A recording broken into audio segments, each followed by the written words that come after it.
ישבנו גם בכינו בזוכרנו את ציון על ערבים בתוכה תלינו כנורותינו כי שם שלונו שובנו דברי שיר ותול עלינו שמחה שיר לנו משיר ציון איך נשיר את שיר השם על עצמך Birshot Moray Varabotai, je vous souhaite à vous tous Hak Sameach pour la fête de Sukkot. On va essayer un peu d'expliquer le rapport et le lien qu'il y a entre la fête de Sukkot et les Yamim Noraim. Vous savez très bien que les Yamim Noraim, c'était un mois de peur. Elul, tout le mois d'Elul, on fait les Slechot. Et pendant le Rosh Hashanah Kippour, c'est aussi les Slechot, on se souhaite la bonne année, on se souhaite tout le bien, chacun il va chez sa famille, on envoie tout ce qui est sucré, tout ce qui est doux pour souhaiter la douceur, pour souhaiter une bonne année, une année douce. C'est des souhaits qu'on souhaite. Maintenant, est-ce que tous ces souhaits vont se réaliser? On ne sait pas. Mais tout ce qu'on sait, c'est qu'après la fête de Kippour, tout de suite, on attaque la fête de Sukkot. Et la fête de Sukkot, c'est la fête de quoi? De la joie. Pourquoi? Justement, c'est pour cela on est là ce soir pour essayer de comprendre c'est quoi cette fête de joie? C'est quoi? C'est quoi cette fête de joie qui s'appelle Sukkot? La fête, toutes les fêtes que nous avons, c'est pas écrit dans la Torah Zman Simchatenu, la fête de notre joie. Et celle-là, c'est la fête de notre joie. Et pourtant, lorsqu'on réfléchit bien, je ne vois pas de quoi on doit être content. Où est la joie? Sachant que Dieu préserve, qu'est-ce qu'on sait? Vous savez très bien, vous savez, il n'y a pas pire que le doute. Le doute, c'est que on ne sait pas où on a été écrit. Vous savez qu'il y a 3 livres qui sont ouverts devant Akadosh Baruch Hu, un livre de la vie, un livre de la mort, un livre des moyens, et ces 3 livres-là, ils sont signés, ils sont fermés le jour de Kippour, et on ne sait pas chacun qu'est-ce que Akadosh Baruch Hu a décidé pour lui. Est-ce que je sais qu'est-ce qui va arriver cette année, quelles sont les bonnes choses, quelles sont les mauvaises choses, je ne sais pas. On ne sait pas, c'est le doute complet. Alors, je ne comprends pas. Lorsque on sait très bien, imaginez-vous que je dis à quelqu'un, je ne sais pas si tu as gagné au loto. On dirait que j'ai entendu ton nom, mais je ne suis pas sûr. Je ne sais pas si c'est Cohen ou Kohana qui a gagné le loto, je ne sais pas. Alors, vous savez, lorsqu'il y a un doute, on n'est pas bien, parce que d'un côté, on veut savoir, bien sûr, on veut qu'on soit parmi ceux qui ont gagné au loto, mais on ne sait pas. Donc le doute, il perturbe, le doute perturbe. Imaginez-vous quelqu'un aussi. On dit à quelqu'un, je ne sais pas, tu sais, j'ai entendu le docteur dire, tu as fait cette analyse, oui, et j'ai entendu dire que, je ne sais pas, Cohen ou Kohana, il a la grave maladie que Dieu préserve. Alors, vous savez, quelqu'un qui entend ça, il devient fou. C'est le doute total.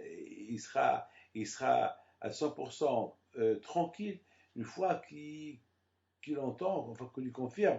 Non, c'était pas toi, c'était pas toi, c'est l'autre. Donc là aussi, on ne sait pas, à Rosh Hashanah et Kippour, on sait qu'on a été jugé, on sait qu'à Rosh Hashanah et Kippour, ce qui est fait est fait. Alors, qu'est-ce qui se passe? Donc, on ne sait pas dans quel livre on est écrit.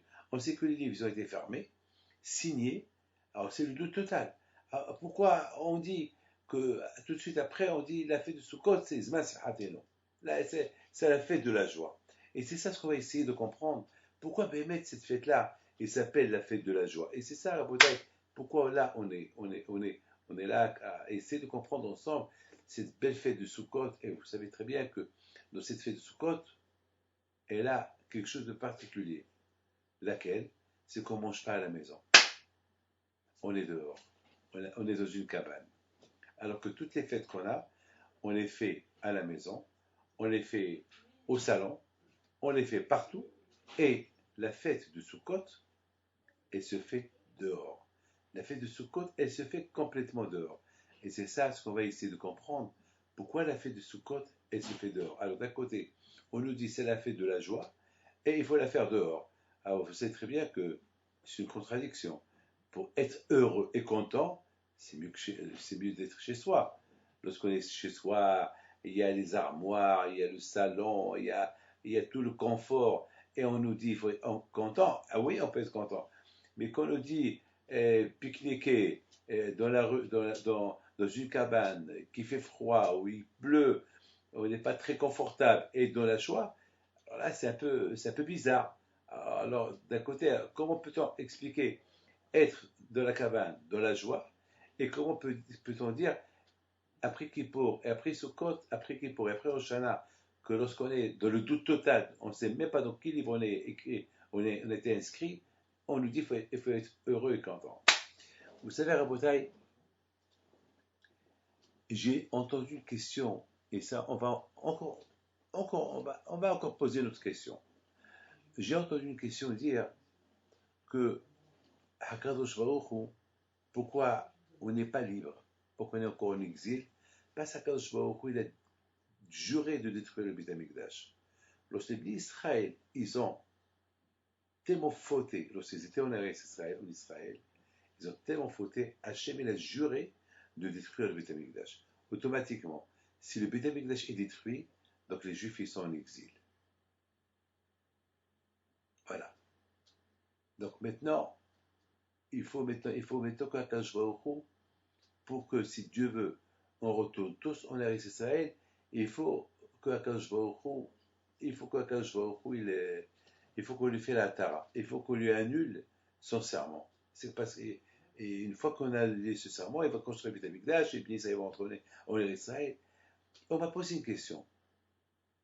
Est-ce qu'il y a un moyen de faire annuler le serment de Dieu pour que si Dieu veut les réunir, il nous construit le Beth Amikdash, il nous ramène chez nous, en Israël? C'est la Emouna, c'est notre foi, c'est ça la Emouna. Am Israël, le peuple juif, il vit dans sa foi, dans sa Emouna. Et dans notre Emouna, on sait très bien qu'on était une fois en Israël, on sait très bien qu'on avait le Beth Amikdash, et malheureusement, on sait très bien qu'on ne s'est pas bien comporté avec Hachem, et Akadosh Baruch Hu, il a juré de détruire le Beth Amikdash. Parce que n'oubliez pas que le temple, c'était la demeure de Dieu. Donc, si Hachem il détruit sa demeure qui s'appelle le temple, ça veut dire qu'on est rejeté de chez lui. Donc, c'est ce qui s'est passé. L'exil, on a été rejeté de chez lui. Donc, à Botaï, est-ce qu'il n'y a pas moyen d'annuler ce serment-là d'Akadosh Baruch Hu et retourner en Israël et de construire le Beth Amikdash et reconstruire le temple? Là, il n'y a que le Kotel, il n'y a pas le temple. Donc, c'est une question. Donc, on a trois questions qu'on va essayer de comprendre. Vous savez, Rabotai, hier soir, j'étais au Kotel, je suis parti prier, et je voyais de loin le Kotel, le Kotel qui faisait partie du temple. Et vous savez, je voyais des millions de Juifs qui vont prier, qui vont verser des larmes à cet endroit-là. Et je me suis posé une question. Si tout le monde venait, si les Juifs du monde entier venaient au Kotel et priaient à Kadosh Baruch Hu, Akadosh Baruch Hu on exige de toi de construire ta maison. Eh bien, vous savez que peut-être, je ne dis pas peut-être si Akadosh Baruch Hu voit que tous on est là, on le réclame. Parce que tout le but, c'est qu'il faut le réclamer. Il faut réclamer son royaume. Si on le réclame, eh bien, peut-être les choses peuvent s'arranger. Hein. Peut-être il peut se dévoiler et dire, bon, allez, on va vous réunir, on va construire le temple et je reste avec vous, et Mashiach il va venir et les choses vont s'arranger.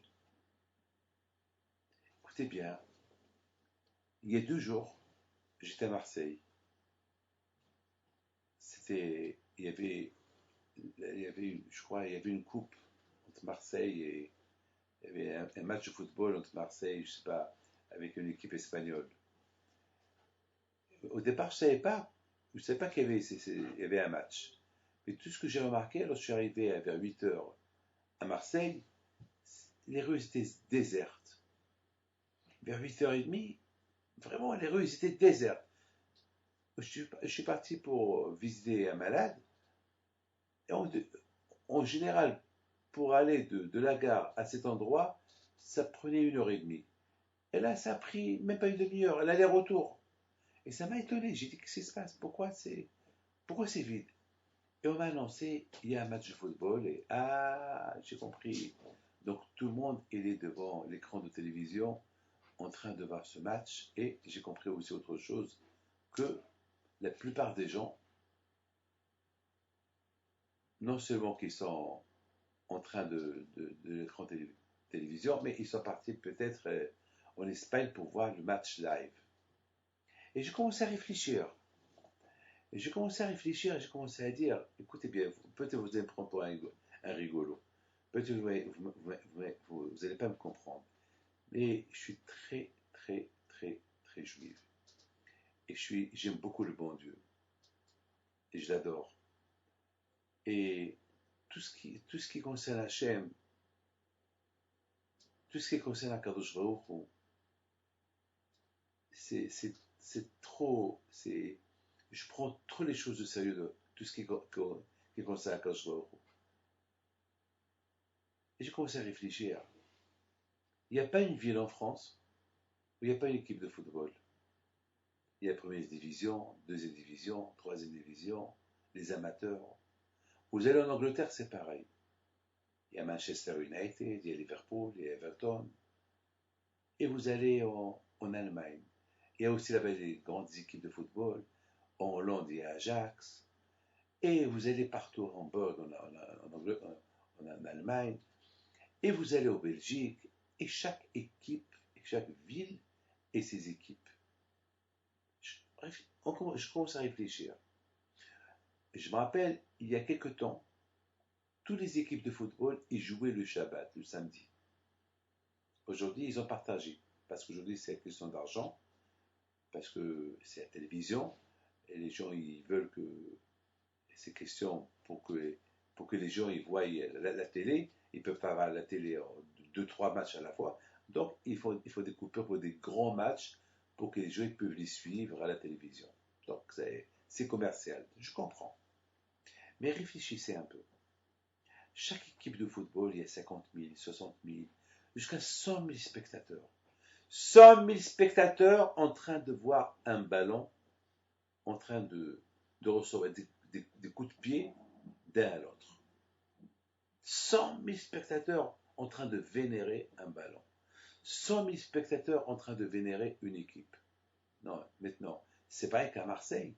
C'est dans chaque ville. Ça veut dire que si on fait un calcul, combien de gens ils voient les matchs, entre les matchs de football et le rugby et tous les matchs américains, tout ce qui se passe le samedi et le dimanche, ça peut chiffrer en centaines de millions de personnes qui sont en train de voir, de vénérer devant l'écran de télévision au live, en train de voir la balle de tennis, ou la balle du golf, ou la balle de basketball, ou la balle du football, en train de recevoir des coups à gauche, et tout le monde en train de crier.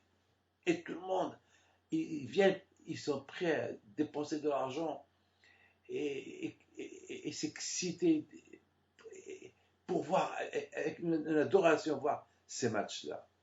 Et je commence à réfléchir.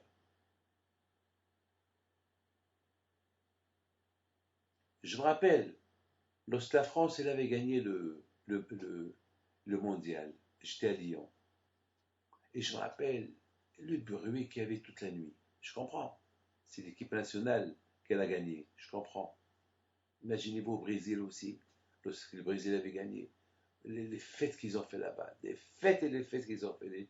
Des centaines et des centaines de millions ou de milliards de personnes qui voient cette finale. Et je commence à réfléchir. Les gens, ils sont en train de voir un ballon, une équipe, rendre le ballon et l'équipe comme une idole, vénérée, et Dieu, dans cette affaire, il est où? Et Dieu, celui qui a donné, celui qui a créé le monde, celui qui a créé le football, celui qui a créé l'homme qu'il est en train de jouer, quoi. L'homme qui joue, lui reçoit tous les gloires et les honneurs, et Dieu, il est haut. Et Dieu, il est haut dans toute cette affaire-là. Dieu le Créateur, celui qui a créé le monde. Est-ce qu'un jour, on s'est réunis, 50 000, 100 000 personnes, pour faire schéma Israël devant Akadosh Baruch Hu? Réfléchissez un peu. On voit des milliards de personnes chaque week-end vénérer une équipe, vénérer un ballon, et Dieu.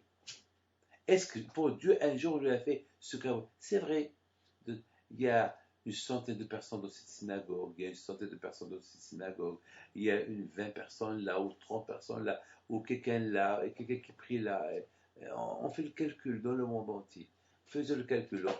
Tous ceux qui croient en Dieu, toutes les religions qui croient en Dieu, on va réunir toutes les religions. Est-ce que, entre nous, est-ce que Dieu vraiment, est-ce vraiment, on lui donne le kavod, l'honneur qu'il mérite? Est-ce qu'on lui donne l'honneur qu'il mérite? C'est ça, à beauté. Beaucoup de fois, je commence à réfléchir. Alors, je comprends pas. Je comprends pas. De tous les stadiums, ils sont réunis là-bas des centaines de milliers de personnes. Est-ce qu'on a vu des centaines de milliers de personnes réunir autour de Akadosh Baruch Hu?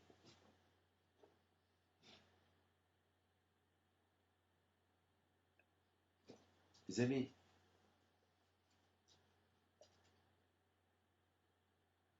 le but de Mashiach, c'est, lorsqu'il viendra, si Dieu veut, son but est quoi? Son but est d'arriver à mettre de l'ordre dans le monde. Quel ordre? À apprendre à l'homme à connaître Akadosh Baruch Hu. Parce qu'aujourd'hui, on a des connaissances sur l'Internet, on a la connaissance, on s'intéresse sur les téléphones, quel téléphone il faut acheter, on s'intéresse, quelle belle voiture il faut acheter, on s'intéresse, où habiter, on s'intéresse, comment construire la maison, on s'intéresse, comment vivre, quoi manger, les recettes, etc. Est-ce qu'on s'intéresse un jour comment aimer Dieu? Est-ce qu'on s'intéresse un jour comment faire pour apprendre davantage? Qui c'est Akadosh Baruch Hu? Le bien qu'il m'a fait, et par rapport à ce bien-là qu'il m'a fait, que je le rends avec un 10% pour tout ce qu'il a fait pour moi. Et bien, Rabotai, le rôle de Mashiach c'est d'apprendre à l'homme qui est Dieu. C'est ça le rôle de Mashiach. Il va apprendre à l'homme qui est Dieu. Il va apprendre à l'homme, il va lui enlever cette espèce d'idolâtrie interne qu'elle est dans son cœur, lui déraciner cette tumeur-là qui s'appelle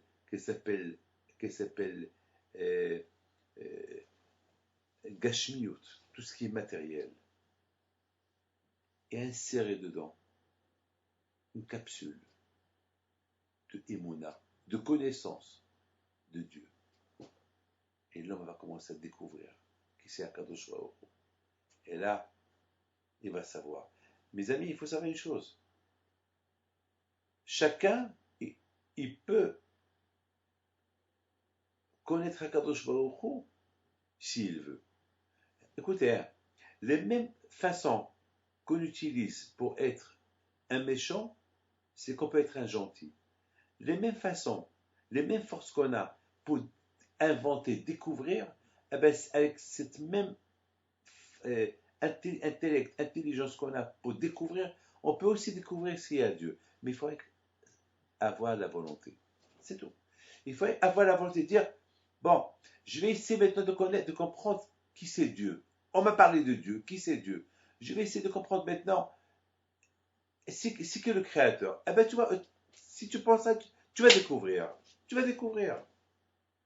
Mais le problème, et les gens ne sont pas intéressés à découvrir parce que les gens se disent, j'ai gagné quoi si je découvre ce qu'est Dieu? Voilà. Eh bien, s'il réfléchit un peu, eh ben, il va découvrir le bonheur. Découvrir Dieu, c'est le bonheur. Découvrir Akadosh Baruch Hu, c'est le plus grand bonheur des bonheurs. Moshe Rabbeinu arriva jusqu'à l'âge de 120 ans. Il a dit, à peine je commence à découvrir Akadosh Baruch Hu.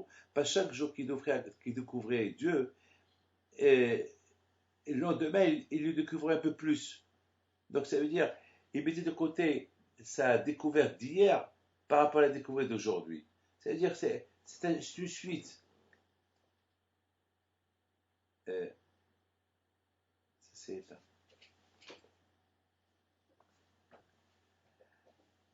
Rabotai, vous avez compris? C'est une suite. Tout à l'heure, j'ai dit ça s'est éteint. C'est quoi ça s'est éteint? Ça s'est éteint, c'est que dans l'esprit de l'homme, il veut toujours éteindre la vérité. Il voit autre lumière. Mais s'il fait le contraire, éteindre l'obscurité, éteindre tout ce qui est matériel. Et dit, je commençais maintenant à réfléchir, je commençais maintenant à rentrer dans un autre monde, un monde de Dieu. Et tu vas voir, il va découvrir un monde super. Regardez-moi, je suis pas bête. Je suis pas bête. Je sais,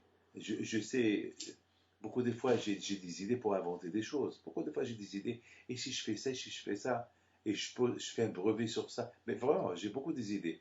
Et après j'ai dit, ces idées-là que j'ai, est-ce qu'ils vont être utiles? Et peut-être qu'ils ne vont pas être utiles, peut-être qu'ils vont les utiliser pour des mauvaises choses. Pourquoi je vais donner ces idées-là? Je les garde, je les clés dans l'oubli. Peut-être ils vont les utiliser pour faire de bonnes choses aussi, mais peut-être ils vont être utilisés pour faire de mauvaises choses. Ah, pourquoi? Mais je casse ma tête pour découvrir plutôt à quand je vois que je voudrais par d'honneur. Découvrir, vous savez, le plaisir d'être à côté au cotel, ça n'a pas de prix. Je vous donne la parole d'honneur, ça n'a pas de prix. Ça n'a pas de prix. Donne-moi des milliards, je ne sais pas quoi. Ça n'a pas de prix. Vous savez c'est quoi qui pour moi? Vous savez qui il n'a pas de prix. Donnez-moi 1 milliard d'années à vivre et donnez-moi le monde entier. Ça ne vaut pas ce que je sens à Kippour. Le plaisir que j'ai à Kippour, ce que je sens à Kippour, ce beau jour-là de Kippour. Et pourtant on jeûne, et pourtant on souffre, et pourtant on a soif. Et vraiment, c'est pas facile. Mais le plaisir de Kippour, de se sentir être devant Dieu, de se sentir lavé, de se sentir pardonné, de se sentir bien avec Akadosh Baruch Hu, ça n'a pas de prix. Ça n'a pas de prix. Ça n'a pas de prix. Vous savez, si je sais pas, si on m'aurait dit, David, cette année n'est pas Kippour, je donnerais même ma vie. Et pourquoi quand je j'aurais dit, ah d'accord, puisque tu m'as donné toute ta vie, je donne encore ce jour-là de Kippour. Kippour, c'est inimaginable.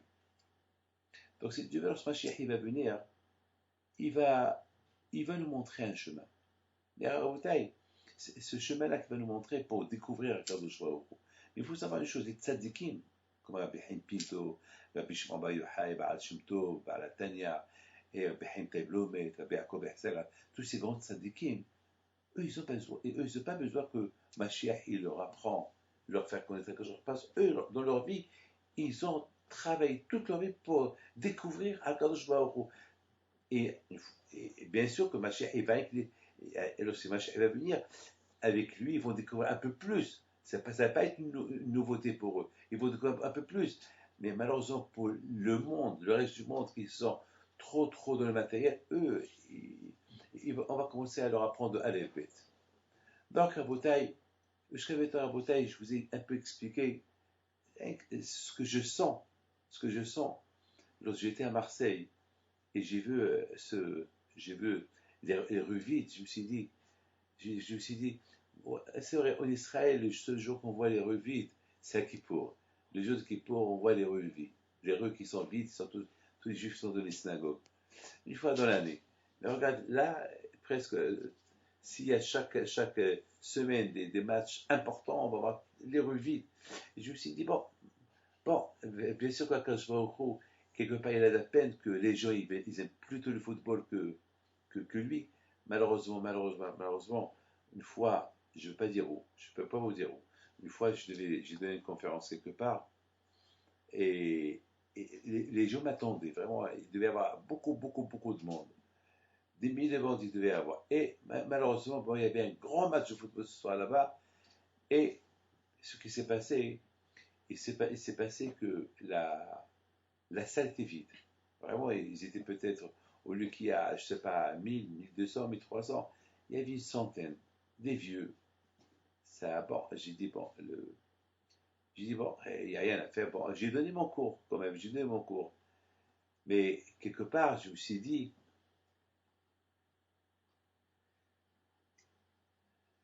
quelquefois, je me suis dit, tu vois, David, bah, les gens, ils préfèrent le football d'écouter ton cours de Torah. Après, quelque part, j'ai eu un peu de la peine pour le bon Dieu. J'ai dit, bon, après, la Torah, c'est pas la mienne, je suis venu pour donner un message d'Hachem, enseigner.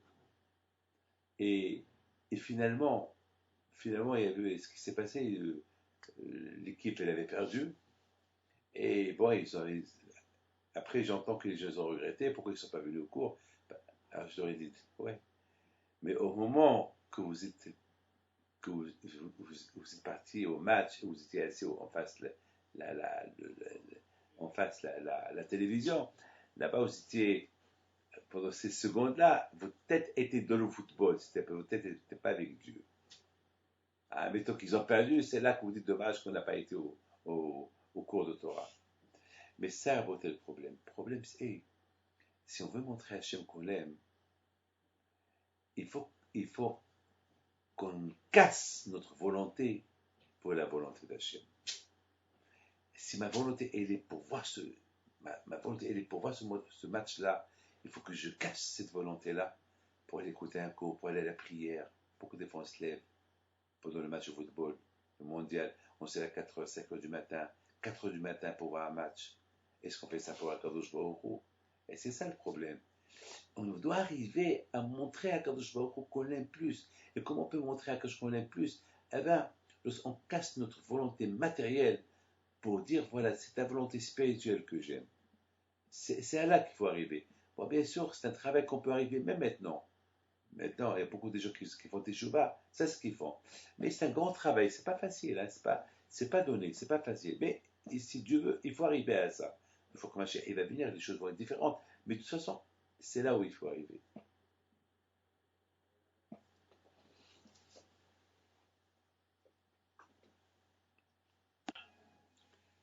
Donc, à Botaï, je voudrais maintenant essayer de revenir un peu les questions qu'on a posées tout à l'heure. On va essayer un peu de répondre à toutes ces questions qu'on a posées. On a posé des questions, comment on peut être content à Kippour, à Kippour et après Kippour, si on a le doute, on ne sait pas dans quel livre on est inscrit.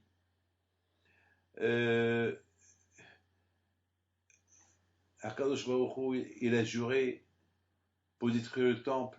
C'est la raison que ça se connaît encore en exil. Ça veut dire que quelque part, est-ce qu'il y a une solution, est-ce qu'il y a un moyen pour annuler ce serment de Akadosh Baruch Hu de détruire le temple? Ça reste éternel, comme ça, si Dieu retourne avec lui, dans le Beit HaMikdash. Et si la fête de Sukkot est une fête de joie, pourquoi on doit manger dehors, oui ou pas? Pourquoi on n'est pas à l'intérieur de la maison? Alors, je voudrais dire deux, trois. Il faut savoir une chose. C'est quoi le mot la joie? C'est quoi la simha? C'est quoi la joie? Pourquoi des fois je me pose la question? Et pourquoi déjà je me pose la question? Rabbi David, comment on peut être content? Comment on est heureux? Comment on arrive à être heureux? Vous savez, écoutez bien, s'il y a un peu d'obscurité dans le cœur, même si on met la lumière ne sera pas à 100% lumineux parce qu'il y a l'obscurité qui est là. Si vraiment on veut la lumière à 100%, il faut écarter l'obscurité. Vous savez, pour poser un bon repas sur un plat, dans un plat, il faut que le plat, il faut qu'il soit propre. Mais s'il y a un peu de saleté de les côtés, c'est de goût. Quand quelqu'un m'a apporté une fois un verre, il brillait. Mais dans le verre, j'ai trouvé une tache. J'ai vu à l'intérieur du verre une petite tache. Ça m'a dégoûté. Vraiment, pour sentir la joie, il faut qu'il y a, pour que, à Kippour, on nous dit d'être content à Kippour. Comment on peut être content à Kippour? Impossible. Après Kippour, il y a un safek, il y a un doute. Donc, quel livre il est inscrit? Mais une chose est certaine. Hachem, écoutez bien ce que je dis. Akash Baruch Hu, lui, c'est le maître du monde. Il a dit, je pardonne. Voilà. C'est pas quelqu'un qui a dit, le jour qui est pour, je vous pardonne. C'est Hachem qui l'a dit. Alors, moi, je prends le bon Dieu à la lettre. Hein? Je le prends à la lettre, qu'est-ce que tu veux? Tu m'as dit que tu me pardonnes. Super, je suis content. C'est ça l'aïmouna. Quand je il a dit il m'a promis, il a dit dans la Torah, il a dit dans la Torah, hein, et c'est écrit dans la Torah. C'est écrit, Kibayom Hazé. Ça veut dire que c'est un serment. Chaque lettre de la Torah, c'est un serment de Dieu. C'est-à-dire que Hachem, il a juré que le jour de Kippour, il nous pardonne. Alors, il nous pardonne. Kibayom Hazé. Il nous pardonne. Je fais teshuva, ou je fais pas teshuva, il me pardonne. Mais maintenant, la différence est là. Vous allez me dire, alors, c'est pas que je fais teshuva. La différence est, lorsqu'on fait teshuva, on écarte le mal et on apporte le bien. Mais si on ne fait pas la teshuva, le bon Dieu pardonne, mais le mal il reste. Alors on a gagné quoi? C'est comme tu mets un bon steak dans un plat pourri. Ouais, le plat, il est alors mange le steak. Et tu vas le manger, mais il n'y a pas de goût. Et peut-être tu vas attraper encore des virus ou tu vas attraper des maladies. Hein? Alors, à quoi ça sert? C'est vrai, quand je il a dit, Hachem, quand il a dit, ce jour-là, je vous pardonne. Ah, je crois quand je prends la lettre. C'est pour cette raison, on est content. Après Kippour, on est content. Dans quel livre je suis inscrit? Je m'en fous dans quel livre je suis. Moi, pour moi, quand je m'a pardonné, ça y est.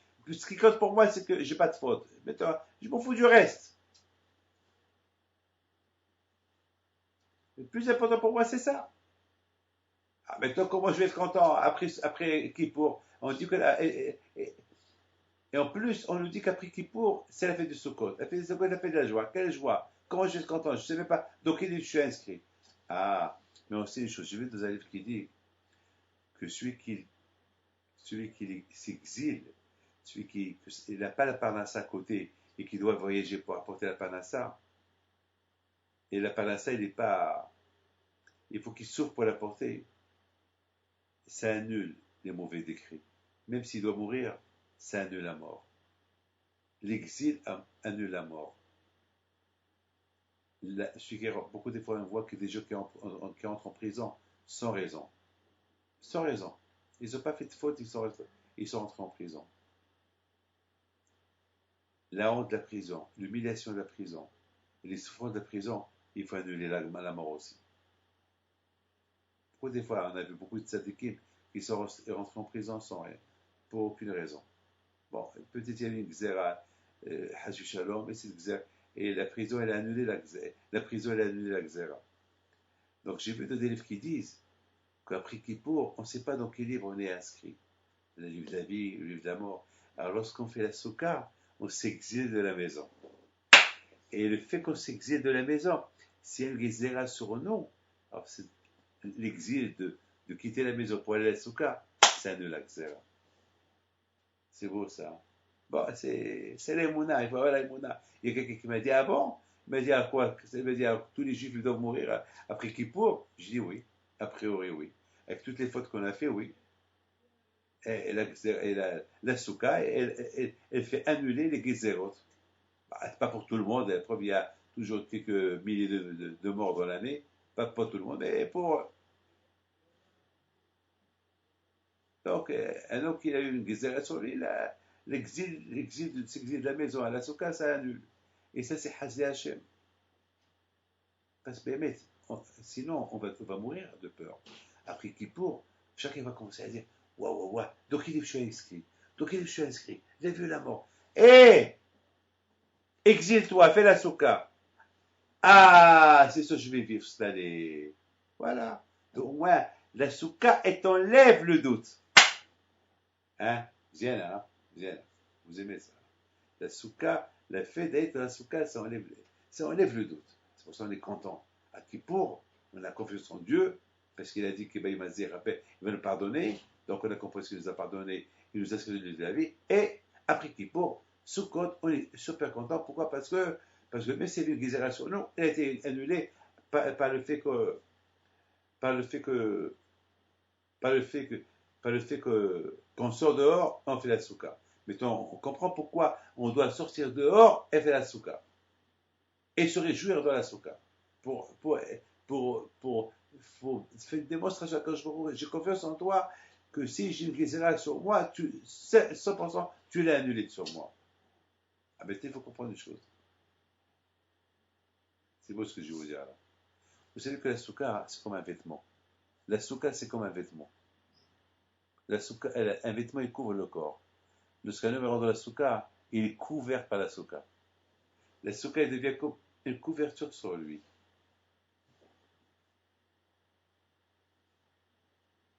C'est extraordinaire. Comme une souka. Et la souka, c'est, on invite Hachem à venir chez nous à la souka. Et la souka, elle est sainte. Vous savez que la souka, on n'a pas le droit de construire la souka avec des éléments attachés avec la terre.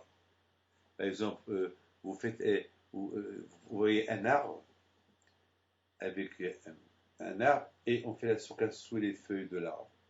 C'est péché. Elle n'est pas cachère. Parce que la souka, on doit la construire avec des poteaux, avec des bois qui ne sont pas attachés avec des racines. On n'a pas le droit. Vous savez pourquoi? Vous savez pourquoi? Parce que un arbre qui est attaché avec la terre, c'est beaucoup des fois on dit attaché avec la terre. Attaché avec la terre, on est attaché au manger, attaché au matériel. La souka, c'est se déconnecter du matériel. Alors si une souka, on fait une souka qui est attachée avec la terre, c'est comme tu dis à Hachem, je vais être avec toi, je vais être connecté avec toi, mais en même temps, je vais être attaché au matériel. C'est impossible. Ça ne marche pas. Tu ne peux pas dire, je vais être attaché avec Hachem, être attaché au matériel. Ça ne marche pas. Ou ça, ou ça. Mais on peut utiliser le matériel pour le bon Dieu.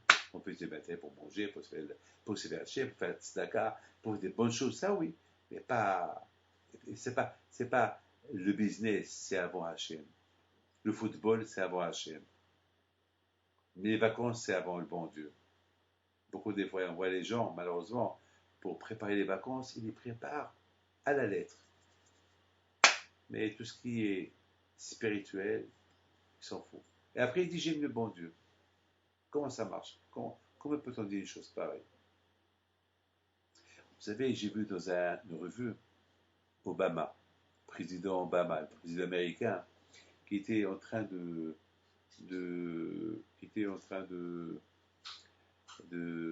visiter certains sites, certains endroits où ils font des tests pour, pour, pour, pour créer l'énergie naturelle qui n'est pas, qui n'est pas, qui n'est pas polluée.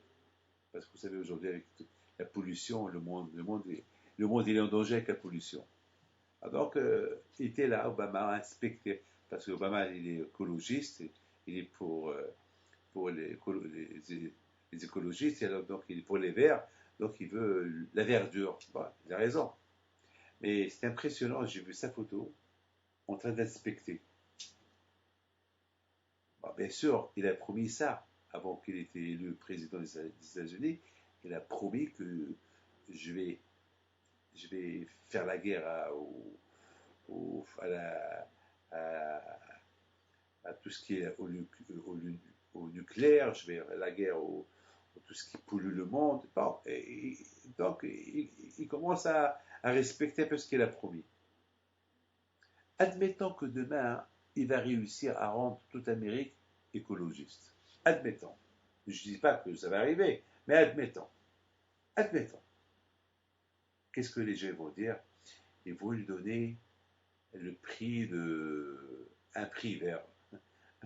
Un prix, des prix, je ne sais pas quoi, une médaille, des médailles, ou bien il va rentrer dans l'histoire, le premier américain, le premier président américain qui a réussi à rendre l'Amérique, qui a été une puissance nucléaire, et l'a rendu écologiste. Waouh! Et partout, il va rentrer dans l'histoire. J'ai commencé à réfléchir. Je dis Obama, il va rentrer dans l'histoire pour quelque chose qu'il a fait pour le bien des États-Unis.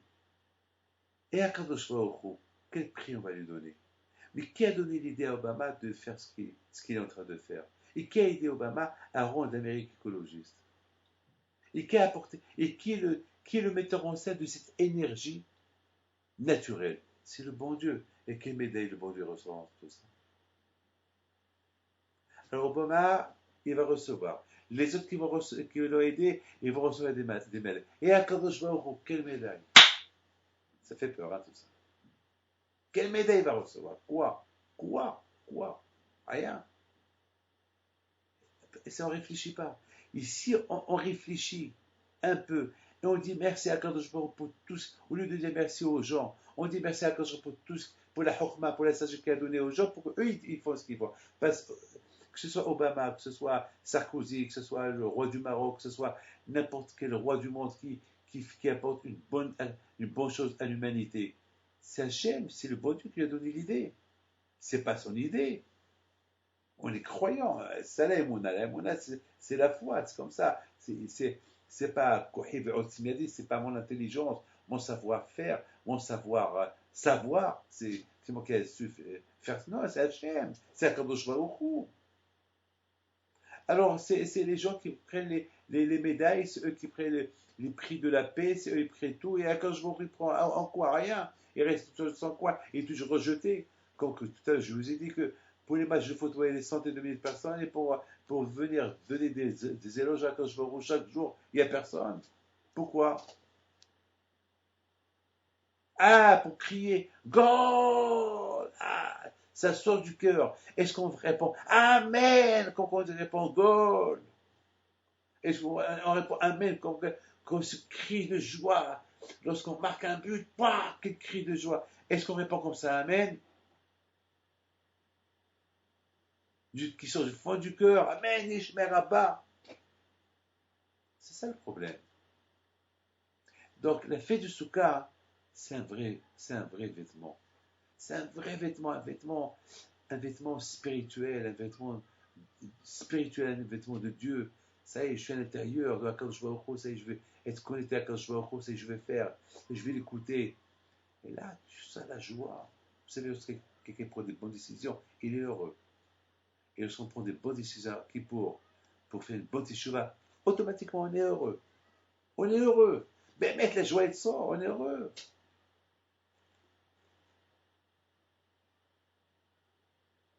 Asuka, on est dans l'ombre de Dieu. Parce que, écoutez très bien, on se construit pendant Rosh Hashanah et Kippour, on se prépare, on se construit pour qu'après, on est prêt à construire une belle maison à Kadosh Baruch Hu, Asuka. On l'invite. On l'invite. Une fois qu'on l'a invité, on n'est pas à l'écart, on est à côté de lui. Mais pour être à côté de lui, il faut vraiment que tu sois propre. Parce que c'est pas, la souka, c'est pas par, c'est une habitude traditionnelle. Parce que mon père faisait la souka, moi aussi je fais la souka par tradition. Non, la souka, c'est pas par tradition.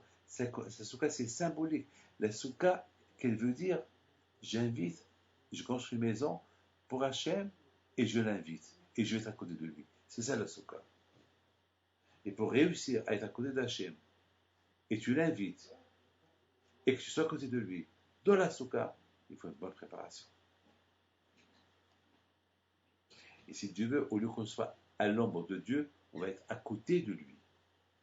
le Betzel, et la mamache à côté de lui. Et ça, tout dépend comment la personne se prépare. Mes amis, je voudrais terminer avec une phrase.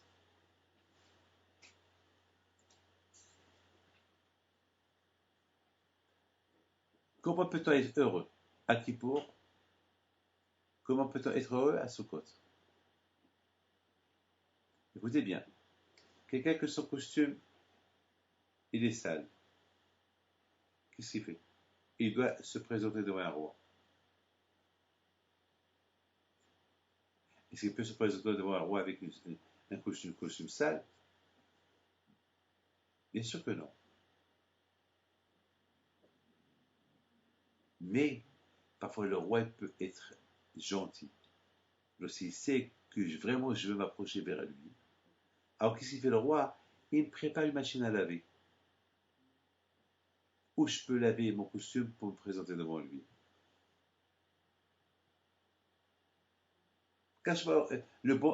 C'est ça le bon Dieu. On veut être devant Hachem à Rosh à Kippour. On sait qu'on est devant Akash Baruch Hu à Kippour. Mais on est sale. Akash Baruch Hu sait qu'on est sale. Alors Akash Baruch Hu, il a mis à notre disposition le jour de Kippour. Comme la machine à laver. Pour se préparer, pour se laver, pour être devant lui. Alors, il y a deux choses qui se préparent à Kippour. On est heureux et on n'est pas heureux. On est content et on n'est pas content. On est content, on n'est pas content parce qu'il y a des fautes qui nous gênent. On est sale. Le costume il est sale. Le corps il est sale. Mais de côté, on sait à côté de la Kadosh Baruch Hu, il y a une machine qui va laver nos costumes, qui va nous laver pour être propre devant lui. Donc, on est content. Une fois qu'on sort propre, on est super content. Au départ, on n'est pas content. Mais une fois qu'on a fait le bon teshuva, on est content. C'est pour ça qu'on dit, après Kippour, allez, rentre chez toi et mange. Lorsqu'on fait le bon teshuva, on se sent heureux, on se sent content. Je t'ai mis à raboter avec cette phrase-là. Je vous pose une question, vous qui êtes en face de moi. Le matin, tu es fatigué, tu n'as pas envie d'aller prier. Tu es crevé. Et après, tu fais un effort, tu sautes du lit, tu vas à la synagogue. Et tu as prié. Tu te sens comment après? Heureux ou pas? Bien sûr que oui. Bien sûr. Et tu vas regretter pourquoi tu peux rester au lit? Non. Waouh, on se sent soulagé, super. Ah ben c'est comme ça, à Kippour, au départ, on n'est pas content, on est stressé, on n'est pas bien. Mais une fois qu'on commence à prier, une fois qu'on commence à dévailler à avoir, une fois qu'on commence à faire de la prière, on est super content après. Super content on est après. Et c'est ça la bouteille. C'est ça. N'oubliez pas la bouteille. Quoi Kippour, c'est le plus beau jour. Mais je vous le dis, j'adore ce jour-là. C'est vrai, on jeûne. C'est vrai, on ne mange pas. C'est vrai. Parce que je sais que Kippour, c'est lui qui va m'apporter la joie pour toute l'année.